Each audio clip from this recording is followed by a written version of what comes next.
Vous savez, c'était quelque chose qui était assez traditionnel au Sable d'Olonne, qui a existé, et puis qui depuis quelques années, oui, s'est perdu. En tout cas, n'a pas été dynamisé, même s'il y avait peut-être quelques-uns qui par-ci par-là allaient essayer l'eau, la chaleur de l'eau à cette époque-là, mais c'était pas du tout organisé. Donc, voilà. Donc nous avons souhaité bien relancer cette grande tradition. Je me suis dit, on va faire revenir le bain sur la grande plage des Sables le 1er janvier à 15h. Ça répondait à mon objectif. D'autant que ce jour-là, en plus, le coefficient de la marée et l'heure étaient très bien. On a un petit coef, la marée est à 15h30. Pour faire le bain, c'est l'idéal. Alors, aux 200 premiers médias, on va leur offrir un petit bonnet pour les identifier sur la plage, c'est plus facile. Il y en a plusieurs. On leur offrira un café, on leur demandera une participation. Petite participation financière, dont les fonds sont intégralement destinés au Camino de l'Espoir. Sur le remblai, on va faire une animation musicale, dans un petit orchestre avec 3 ou 4 personnes pour attirer les gens.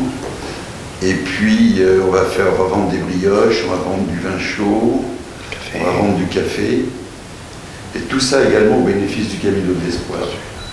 Camino de l'Espoir est une association créée en 2006 et qui a pour but d'aider des enfants ou familles atteints de maladies ou lésions neurocérébrales. Ce sont des enfants lourdement touchés. Ce que j'essaie de faire avec mon association, c'est de donner un peu de réconfort grâce à des apports d'argent tous les X temps.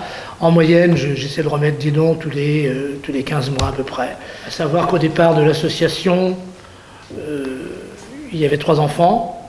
J'avais été voir les parents et chacun me disait qu'il fallait à peu près 5 000 € pour améliorer le sort de leur enfant. Donc je m'étais donné comme pari en 2007 de récolter 15 000 €. Et j'ai payé un peu de ma personne en faisant le chemin de Saint-Jacques, des Sables d'Olonne au Cap Finistère après Saint-Jacques. Et à l'arrivée au Cap Finistère, j'avais 21 000 € en caisse, ce qui a permis d'aider 4 familles, puisque j'avais été voir 3 familles, une 4e s'est greffée dessus. La totalité des dons depuis 2007 se monte à 70 000 €. Dans ces belles choses, il y a toujours du drame, et puisqu'il faut en parler, ils sont 10 aujourd'hui, mais ils devraient être 12, mais 2 ne sont plus là.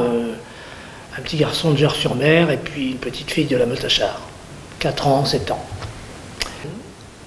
Des fois, on me dit « Ah ouais, mais c'est trop dur. » Pour autant, il y a du bonheur dans ces enfants-là. Je le vois avec les parents. Il y a du bonheur. Quand ils embrassent, ils embrassent. Ils embrassent comme mes filles m'ont embrassé. Alors bien sûr que leur baiser, il est plus mouillé que ceux de mes filles, parce qu'il y a de la bave, mais il y a du bonheur, il y a de la vibration, ce sont des êtres humains.